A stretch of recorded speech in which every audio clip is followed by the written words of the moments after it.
ఇక కళింగ తన మనుషుల్ని తీసుకొని గంగాలమ్మ జాతర దగ్గరికైతే వెళ్తూ ఉంటాడు. "ఏంటన్నా నువ్వు ఇక్కడికొస్తున్నావేంటి? అసలు ఎక్కడికి వెళ్తున్నావన్నా? ఏం జరుగుతుంది?" అని చెప్పేసి వాళ్ళు అడుగుతూ ఉంటారు.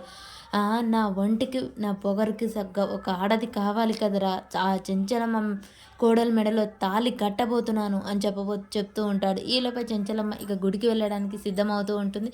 ఆ దేవుని దగ్గర దీపారాధన చేసి అలా దండం పెట్టుకుంటూ ఉంటుంది. "దేవుడా, నా కోడలెప్పుడు నాతోనే ఉండేలా చూడు తల్లి. ఆ గంగాలమ్మ జాతరకు దండం పెట్టుకుంటానికి వెళ్తున్నాను" అని చెప్పేసి చెంచలమ్మ దండం పెట్టుకుంటూ ఉంటుంది. ఈలోపే ఇక అక్కడ శివుడు, గంగాలమ్మ అని అలా చూపిస్తూ ఉంటారు. ఇక ఇటు నుంచి కళింగ వస్తూ ఉంటాడు. చెంచలమ్మ ఆరతి ఇవ్వబోతూ ఉండగానే ఆరతి ప్లేట్ అయితే ఆరిపోతూ ఉంటుంది. "ఏంటి దేవుడా, నా కోడలు గురించి దండం పెట్టుకుందాం అనేసరికి ఇలా జరిగిందేంటి? నాకు భయంగా ఉంది" అని చెప్తూ చెంచలమ్మ బాధపడుతూ ఉంటుంది. కేశవ చెంచలమ్మ ఇంకెంతసేపు అనగానే వస్తున్నానండి అని చెప్పేసి చెంచలమ్మ బయటకు వస్తుంటుంది. ఈలోపే అక్కడ అందరూ ఎదురు చూస్తూ ఉంటారు. సింధూరేది? అమ్మ సింధూరా అని చెప్పగానే సింధూర కంగారుగా వస్తూ ఉంటుంది. ఇంతలోపే కాలికి కట్టెని అడ్డుపడి కింద పడబోతూ ఉంటుంది. అలా చెంచలమ్మ పట్టుకుంటూ ఉంటుంది. "అదేంటమ్మా అంత కంగారు? నిమ్మలంగా రావచ్చు కదా" అని చెప్పగానే, "వదిన, ఇలా జాతరకు అమ్మవారి దగ్గరికి వెళ్తుంటే ఇలా జరిగిందేంటి? వితంతువులను తీసుకెళ్ళకూడదని అందుకే పెద్దలు చెప్తారు" అని చెప్పేసి ఇక దొరికిందా చందాని భవతి మళ్ళీ సింధూర గురించి మాట్లాడుతూ ఉంటుంది. "సింధూరమ్మ మెడలో తాళి పడాలి. అప్పుడు కానీ వీళ్ళ నోర్లు మూతపడవు" అని చంటి అనుకుంటూ ఉంటాడు. ఇక చెంచలమ్మ, "ఇక ఆపుతావా భవతి? పదండి వెళ్దాం." "నేనేమనట్లే వదిన, పెద్దలన్న మాటే చెప్పాను. సరే సరే పదండి" అని చెప్పేసి వెళ్తూ ఉంటారు. చెంచలమ్మ, "అమ్మవారి తాళిబొట్టు తెచ్చావా?" "లేదండి." "సరే నేను చంటి వెళ్ళి తెస్తాం, మీరు పదండి" అని చెప్పేసి వాళ్ళకి చెప్తాడు.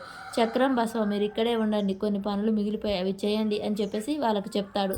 ఇక అలా చెంచలమ్మ వాళ్ళు అయితే అటుగా వెళ్తారు. కేశవ, చంటి అయితే తాళిబొట్టు తేవడానికి వెళ్తారు. ఇక కళింగ కాపు కాచుకొని దారిలో ఉంటాడు. "ఏంటన్నా ఇక్కడ ఎదురు చూస్తున్నాం, ఇంకా వారు రావట్లేరేంది? వస్తార్రా, వస్తారు. తప్పకుండా వస్తారు" అని చెప్పేసి కళింగ ఎదురు చూస్తూ ఉంటాడు. ఇక అమ్మవారి దగ్గరికి పూజారి గారు వెళ్ళి, "అమ్మ, నీ తీర్థంలో చిన్న ఈగ పడితేనే నేను విలవిలలాడిపోతాను. అలాంటిది ఈరోజు ఈ పాపం నేను చేయాల్సొస్తుంది. ఆ దుర్మార్గుడు నా మనవరాల్ని ఎక్కడ దూరం చేస్తాడో అనే భయంతో నేను ఈ పని చేస్తున్నాను. ఒక నిండు ప్రాణం తీయబోతున్నానమ్మా, నన్ను క్షమించు" అని చెప్పేసి ఆ విషం బాటిల్ అయితే చూపించి చాలా బాధపడుతూ ఉంటాడు పూజారి గారు. అక్కడే ఉన్న తీర్థంలో ఇక ఆ విషాన్ని కలుపుతూ ఉంటాడు అమ్మవారి సన్నిధిలోనే. పూజారి గారు, "నన్ను క్షమించు దేవుడా, ఈ పాపాన్ని నా చేతిలో చేయిస్తున్నాడు ఆ దుర్మార్గుడు" అని చెప్పేసి చాలా పశ్చాత్తాపడుతూ ఉంటాడు. ఇక చెంచలమ్మ అయితే అక్కడికి రానే వస్తుంది. ఈలోపే చెంచలమ్మ దిగుతూ ఉంటుంది. ఇంకా కళింగ అక్కడ చూస్తూ ఉంటాడు. అందరూ వెళ్ళి అక్కడ పూజ అయితే పూర్తి చేసుకుంటూ ఉంటారు. కళింగ ఇక తన చేతిలో ఒక కత్తి పట్టుకొని అక్కడికి వస్తాడు. "అమ్మ, తీర్థం తీసుకోండి" అని పూజారి గారు తీర్థం చెంచలమ్మకి ఇవ్వబోతూ వణుకుతూ ఉంటాడు. "అదేంటి పూజారి గారు, మీ చేతులు వణుకుతున్నాయి" అనగానే తన మనవరాల్ని గుర్తు చేసుకుంటూ, "అమ్మ, ఈరోజు ఉపవాసం కదా, అందుకని అలా వణుకుతున్నాయి. సరే తీసుకోండమ్మ తీర్థం" అని చెంచలమ్మ చేతిలో పోస్తాడు. చెంచలమ్మ తాగబోతూ ఉంటుంది. పూజారి గారు చాలా ఆందోళన పడుతూ ఉంటాడు. ఇక సింధూర అయితే అలా చూస్తూ ఉంటుంది.